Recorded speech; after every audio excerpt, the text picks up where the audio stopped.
Hello friends, स्वागत है आपका रेनेसांस कोचिंग क्लासेस की ऑनलाइन वीडियो में। तो आज की वीडियो में हम बात करेंगे किसकी, मध्यकालीन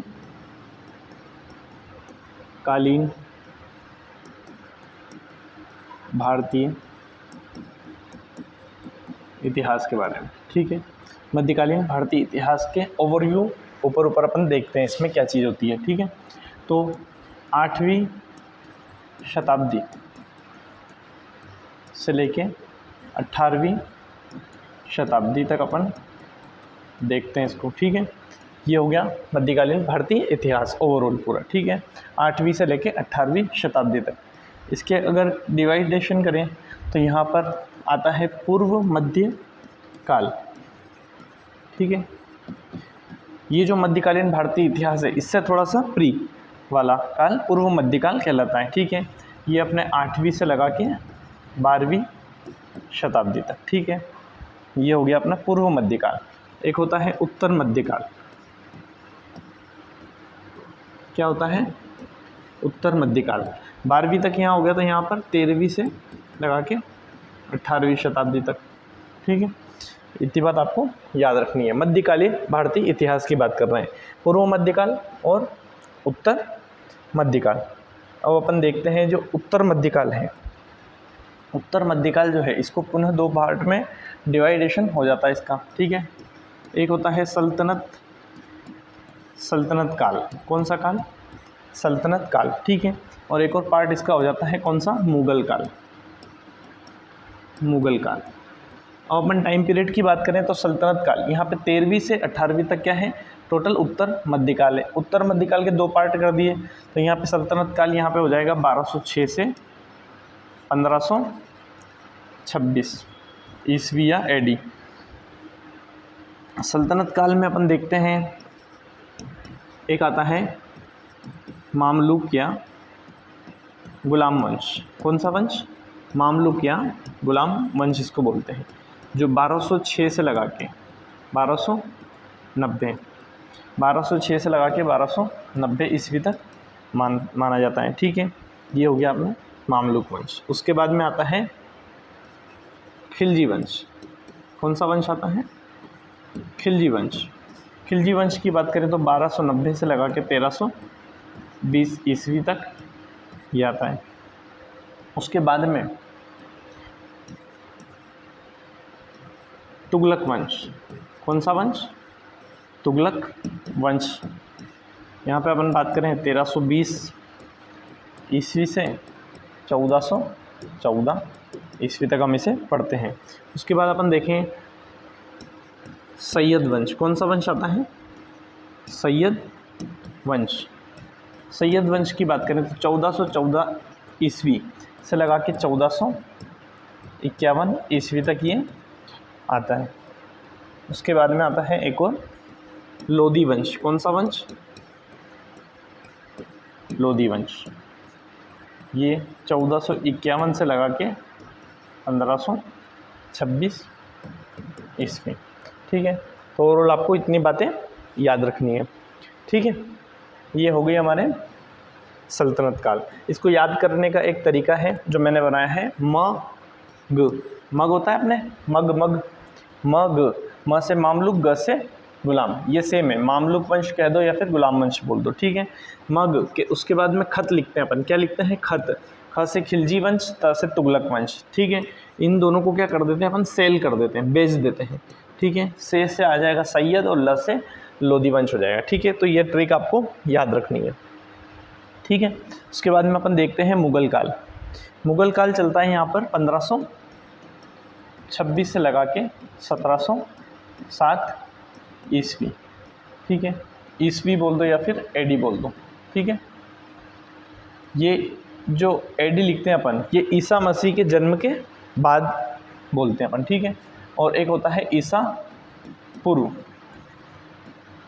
उसको लिखते हैं बीसी। ठीक है, ये ईसा मसीह से जन्म के पूर्व, और ये एडी ईसा मसीह के जन्म के बाद वाले वर्ष एडी में और ईस्वी में लिखते हैं अपन। ठीक है, मुगल काल की बात करें तो सबसे पहले मुगल शासक अपन बात करते हैं बाबर की। 1526 ईस्वी से 1530 ईस्वी तक अपन किसकी बात करते हैं? बाबर की। ठीक है, बाबर के बाद में अपन बात करते हैं हुमायूं की। हुमायूं की अपन बात करते हैं 1530 से लेके 39 तक, और उसके बाद में फिर 1555-56 ये बात करते हैं अपन। एक टाइम पीरियड ये हो गया, एक टाइम पीरियड ये हो गया किसका, हुमायूं का। इस बीच में, बीच वाले टाइम पीरियड में आते हैं अपने शेर शाह सूरी और इस्लाम शाह सूर,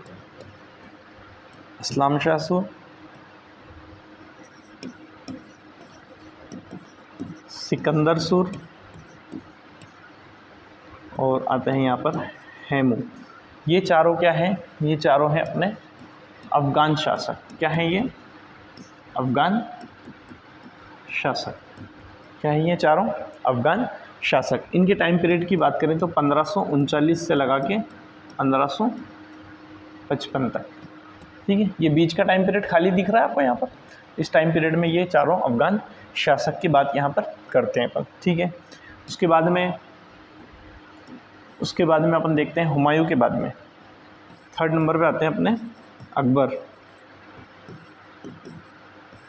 अकबर की बात करें तो 1556 से लगाकर ये चलते हैं अपने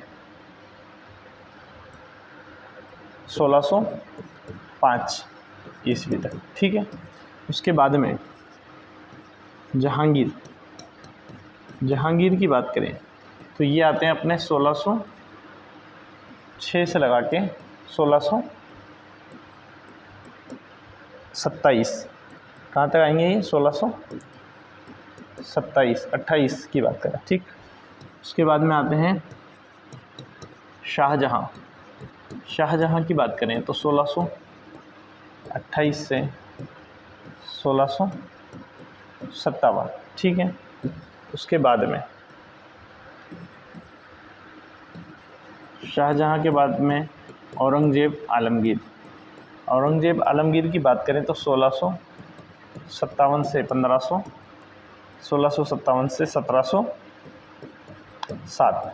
ठीक है, ये हो गया अपने। उसके बाद में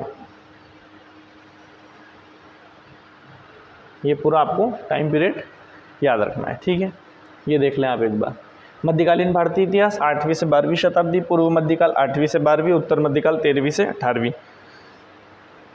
उत्तर मध्यकाल को 2 पार्ट में डिवाइड कर दिया, सल्तनत काल 1206 से 1526। मगध सेल से याद किया आप लोगों ने, मामलुक, गुलाम, खिलजी वंश, तुगलक वंश, सैयद वंश, लोधी वंश। ठीक है, मुगल काल की बात की यहाँ पर 1526 से 1707, बाबर, हुमायूं, और यहाँ पर शेर शाह सूरी, इस्लाम शाह सूर, सिकंदर सूर, हैमू, अकबर, जहांगीर, शाहजहाँ, औरंगजेब। ये हो गए। ठीक है, 1707 तक ही हुए। उसके बाद में अपन देखते हैं मुगल काल के बाद, मुगल काल ही चल रहा है, लेकिन क्या चल रहा है, मुगल काल का एंड चल रहा है। तो उत्तर मुगल काल की अगर अपन बात करें, उत्तर मुगल काल 1707 से 1857 ईस्वी। ठीक है, ये टाइम पीरियड है। अंतिम मुगल शासक कौन था यहाँ पर, बहादुर शाह जफर। ठीक है, ये आपको याद रखना है। ये पूरी चीज़ आपको याद रखनी है एज इट इज़। ठीक है, ये हो जाएगा। उसके बाद में अपन बात करते हैं भारतीय इतिहास की। तो भारतीय इतिहास को सर्वप्रथम किसने, मिल ने। जो वैज्ञानिक थे, मिल ने, ये क्या थे, वैज्ञानिक नहीं, ये थे एक इतिहासकार। जो इतिहासकार थे, क्या थे, इतिहासकार मिल ने भारतीय इतिहास को कितने पार्ट में, 3 भागों में क्या किया,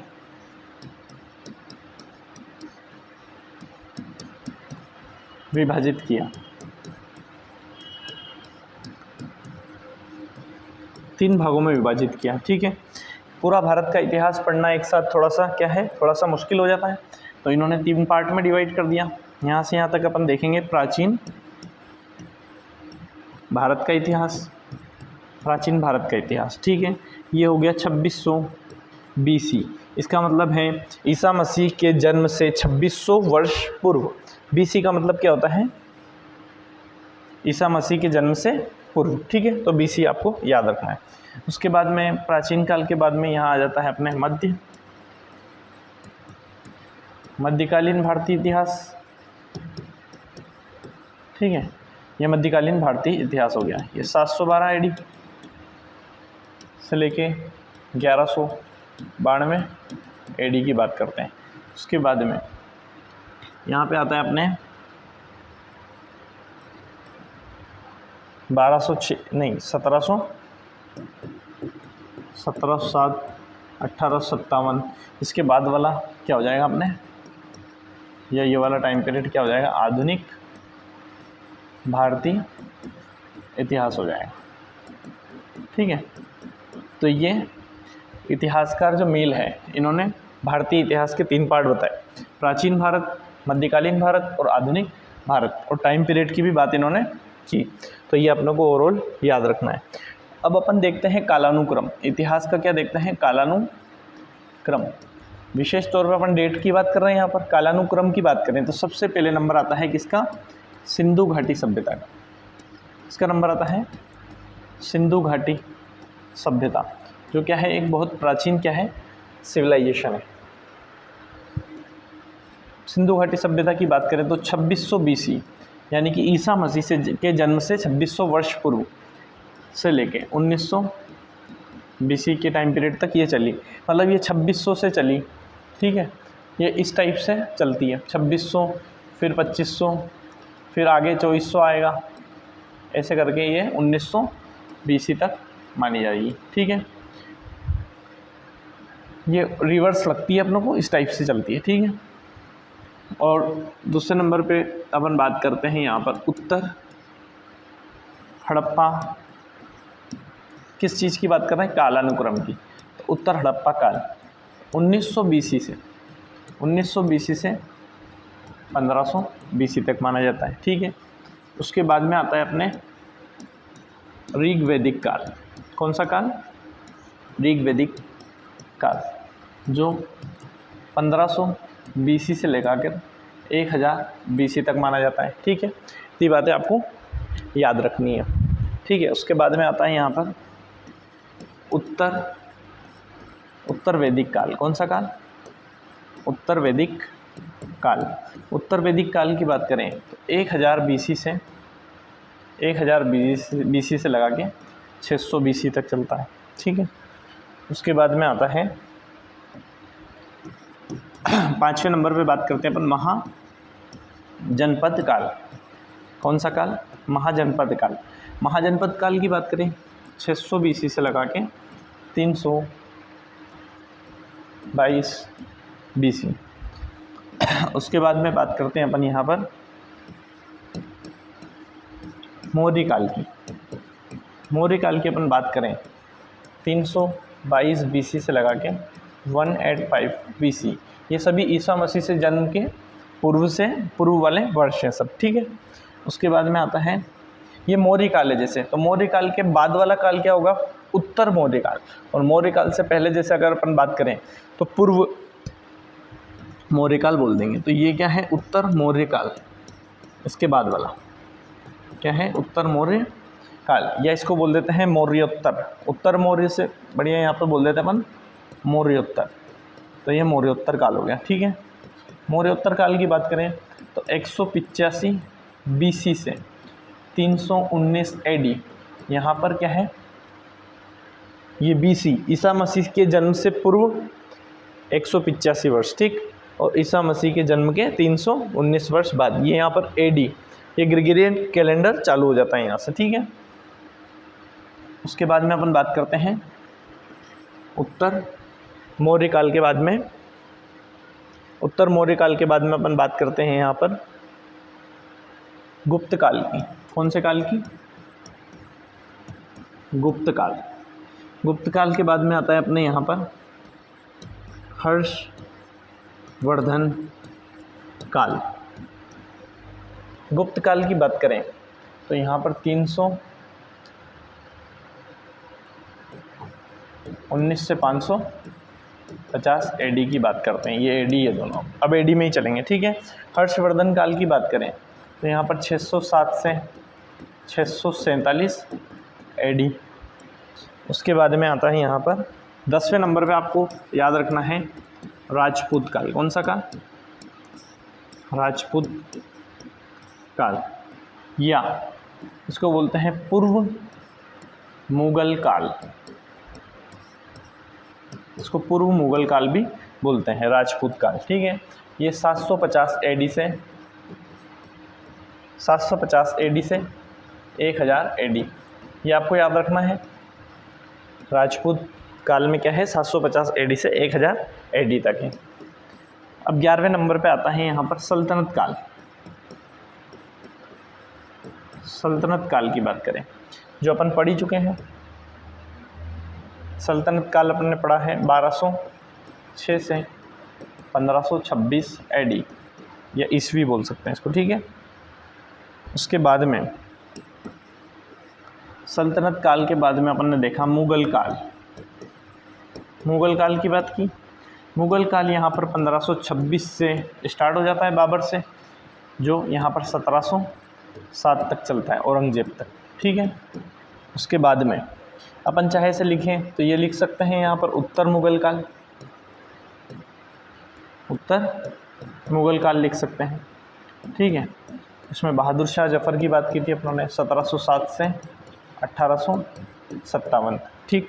उसके बाद में अपन बात करते हैं किसकी, कौन से काल की? आधुनिक काल की। कौन से काल की बात करते हैं अपन? आधुनिक काल। आधुनिक काल की बात करें तो यहाँ पर 1857 ले लो, चाहे 1947 ले लो, और ये इसके बाद वाला काल कौन सा काल हो जाएगा? आधुनिक काल हो जाएगा, ठीक है। ये आपको याद रखना है, कालानुक्रम। ये हो गया अपना कालानुक्रम, ठीक है। इस हिसाब से अपनी क्या चलती है, इंडियन हिस्ट्री चलती है, ठीक है। इंडियन हिस्ट्री चलती है अपनी, ठीक है। ये इंडियन हिस्ट्री चलती है, ये हुई इंडियन हिस्ट्री। ये प्राचीन काल हो गया, ये मध्यकाल हो गया, ठीक है, और ये आधुनिक। प्राचीन हिस्ट्री, एंशिएंट हिस्ट्री जिसको बोलते हैं, मिडाइवल हिस्ट्री, और एक होती है मॉडर्न हिस्ट्री, ठीक है। इसमें स्वतंत्रता आंदोलन और इन सब की बात करते हैं अपन, मॉडर्न हिस्ट्री में काउंट होता है, ठीक है। तो वीडियो अच्छी लगे तो वीडियो को लाइक, शेयर और सब्सक्राइब जरूर करें। Thank you.